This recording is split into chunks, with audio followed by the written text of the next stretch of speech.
My wife left me for my best friend, so I took everything and left them with nothing. When I first met Sarah, I thought I had found my soulmate. I was 38 at the time, working as an engineer for a mid-sized tech company, and she was a school teacher who seemed to light up any room she entered. We met through mutual friends at a friend's birthday party, and from the moment she laughed at my terrible joke about parking meters, I knew she was someone special. Over the next 2 years, we fell in love quickly, as though the universe had conspired to bring us together. We moved in together after a year of dating and celebrated our engagement at a small family gathering. Everything felt right. Looking back now, I see how naive and hopeful I was, blind to the cracks that were already forming. I remember the day I proposed like it was yesterday. It was a cool autumn evening. We were on a weekend trip to a cabin in the mountains. One of those cabins tucked above a serene lake where the leaves turned gold and red in October like an artist's palette. I had planned it meticulously. A quiet spot on the dock, a ring I had chosen after weeks of deliberation, and a picnic basket full of her favorite snacks. When she said yes, her eyes filled with tears and mine followed suit. We hugged for what felt like forever, and I whispered, "I promise to love you for the rest of my life." Little did I know that the rest of my life will be a lot shorter than I imagined. After our engagement, I started making plans for our wedding. We agreed on a date about a year out, so we could save, plan, and invite our friends and families. I saved aggressively, picking up extra shifts and taking on freelance engineering gigs to afford the wedding we dreamed of. A modest affair, really nothing ostentatious, but a ceremony that would feel warm and genuine, reflecting our personalities. We talked about having it in a small garden venue near our city, with close friends and family, my parents driving down from 2 states away, and her parents sharing stories from her childhood. I could see us dancing in that garden under string lights, her head resting on my shoulder, and me telling her how thankful I was every single second that she was mine. During that year of planning, there were small signs I missed. I was so consumed with booking caterers and finalizing guest lists that I didn't notice she started spending more time on her phone, more evenings away with book club, and more weekends volunteering at places I didn't know about. When I asked, she brushed it off with a smile and said she was just trying to expand her social circle before the wedding. I believed her because I loved her. Love has a way of making you believe things you'd otherwise question. She even introduced me to her so-called book club. Once, a small group of women who gathered weekly at her apartment to discuss the latest novel. No men, no husbands allowed. At the time, I thought it was cute, thinking she wanted female bonding time. Then came the day that changed everything. It was 6 months before our wedding. I was at work when I got a notification on my phone, a message from my mother saying something fell off, and she thought maybe I should check in on Sarah. My mother has always had an intuitive sense when something's wrong in my life. I called Sarah during lunch, and she sounded normal, though her tone was curt. She told me to focus on work. She was swamped with getting invitations finalized. I tried to brush off my mother's concerns, but they lingered in my mind. That evening, when I got home, I noticed her car was in the driveway, but the lights were off and the curtains were drawn. I knocked, but no answer. I waited, worried, convinced she might have left me a note or something. An hour later, she returned, saying she'd spent the evening at a friend's house. I didn't press because she seemed tired and a little distracted. But that night, I lay awake weirdly uneasy. The next morning, I went to her computer to check on a recipe she'd saved for the rehearsal dinner. I jokingly opened her email to find it. I didn't think I'd actually see anything. But there, in her inbox, was a forwarded message from someone named Tom. It was addressed to her, but the body of the email was one of those long, affectionate notes, too personal to be anything but romantic. My blood ran cold as I read it. "Hey Lisa, I couldn't stop thinking about last night. You looked incredible in that dress, and every time I closed my eyes, I was back with you." The email was signed Tom, and that was when I realized Tom was the friend I had introduced her to at a barbecue 2 months prior. He was my best friend since college, someone who had been at my bachelor party and seen me propose. My hands trembled as I scrolled through their email exchange, seeing invitations to dinner, declarations of missing each other, and plans to meet. A cold fury seized me. I confronted her that night. She was in the kitchen, leaning against the counter, phone in hand. I slammed her laptop onto the table, and my voice shook as I demanded, "What is this? Who is this, Tom?" She looked at me, her face a mask of surprise and guilt. She said, "Mark, I can explain." I shook my head. "Explain what?" "That you've been exchanging love letters with him behind my back? That he's been coming over when I'm at work?" Her voice quivered and she said, "It's complicated. He's been a friend for years, and over time we realized we felt more than friendship." I felt like the room was spinning. "He's your friend? My friend? How long has this been going on?" She avoided my gaze. "Almost a year," she whispered. I remembered that dinner from several months ago when they were laughing in the kitchen and sitting close. I had noticed something between them, but chalked it up to playful banter. I had been blind. I didn't sleep that night. I walked around our apartment like a ghost, touching things as though I could reclaim them for myself. The picture frames on the wall of us at the lake, the wine glasses decorated with our initials, the bed where I thought we shared a future. I felt betrayed by every piece of furniture and memory in that space. In the morning, I packed a bag and went to stay with my brother. Everything we had planned felt like a lie. I called my parents, who were devastated. My father sat in stunned silence, while my mother wept softly, telling me to hold on to my dignity. I told him I had no idea what to do next. Legal separation was messy.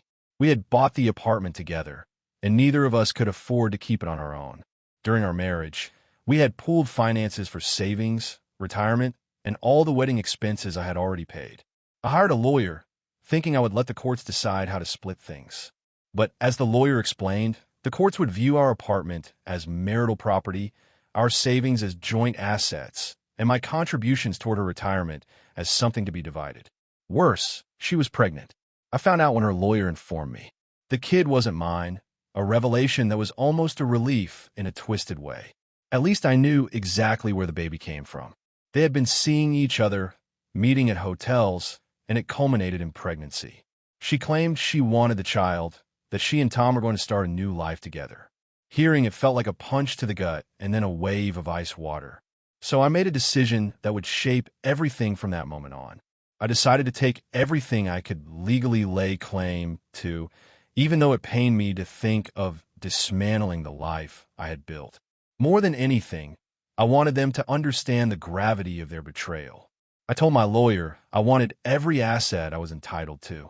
I wanted half the apartment if she sold it, half the savings, anything from the retirement fund. I want to be heard. I told him, I don't care if I'm harsh. I want them to know that there's a cost to what they did. He hesitated, but ultimately said that's my right in a no-fault divorce state, especially since she was the one who cheated. The divorce filings went through, and everything felt public. Friends found out. Family whispered. But I was numb. My mind focused on one goal: make sure she and Tom did not benefit from what they had done to me. When the property was sold, and she insisted on selling, saying she didn't want to live there without me, I bought her share. I used my lawyer's strategy to secure the down payment and got a small mortgage for the rest. I moved into the apartment alone, changed the locks, and transformed it. The first night, there felt lonely, like living in a house that was no longer home. But I spent weeks redecorating, painting the walls neutral colors, removing anything that reminded me of her, putting up shelves of my own books and artwork from my travels. I wanted to reclaim the space, to make it mine, as though I could scrub away the memory of her infidelity by repainting the walls. The savings and investments she had wanted were divided. I took my share and invested in a small condo, something I could rent out when I traveled, and put money into a retirement account. She and Tom got nothing from my inheritance from my grandparents because it was designated as my separate property in the will. I had kept that under wraps when we married. So despite her expectations, she walked away with half the shared assets and nothing more. Tom had nothing to claim because he wasn't a spouse. She had to give up the keys to the apartment that she thought would be her new home. I remember the day she moved out. She was packing a U-Haul in the parking lot, their new place down the street. She looked broken in a way I had never seen. I felt a hollow victory. She got to keep the new life, the baby, the new home, but she lost the stability and the security she had counted on. At first, I wanted to rub her face in it. I thought about posting every detail on social media, making sure everyone knew the full truth. That she had cheated, that she left me for my best friend, that she was raising a child that wasn't mine. But yelling in public would only cheapen my dignity. Instead, I let my absence speak. I changed my phone number, deleted social media accounts, and stopped mutual friends from giving updates. I wanted to vanish from their world so that they would wonder where I went, what happened to me. And I focused on myself. The first year after the divorce was a blur of work, therapy, and solitude. I threw myself into my job. I picked up hiking, something I had always wanted to do but never found time for. I backpacked in national parks, sleeping under stars, finding peace in the quiet of nature. I wrote in a journal every morning, untangling my thoughts and feelings, trying to understand how someone I loved so deeply could betray me so thoroughly. There were days when the anger would spike, and I would imagine confronting them, but I always stopped. Revenge would only keep me chained to the pain. I realized the real victory was in my healing. I started dating again tentatively, aware of my scars, but hopeful. My first date was with a colleague from work, a woman named Carla who was kind and funny. We met for coffee at a small cafe downtown. My heart raced when I saw her. I told her bits of my story, the divorce, the betrayal, but left out the details of how I had stripped everything from Sarah and Tom. I didn't want to come off as vengeful. I told her I was ready to build something new, to learn to trust again. She listened, held my hand, and told me she admired my courage. With Carla, I felt a cautious optimism. We spent weekends exploring farmers markets, cooking together, and taking long walks through city parks. There were nights when I would wake up next to her and feel grateful that my heart had begun to mend.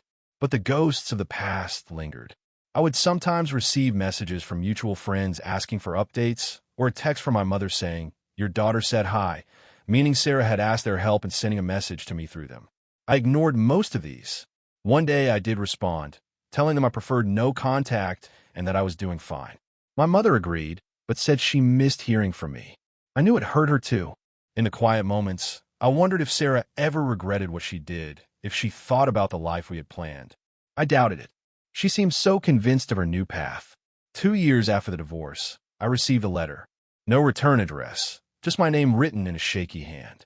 Inside was a short note from Sarah, written on a plain piece of notebook paper. She apologized.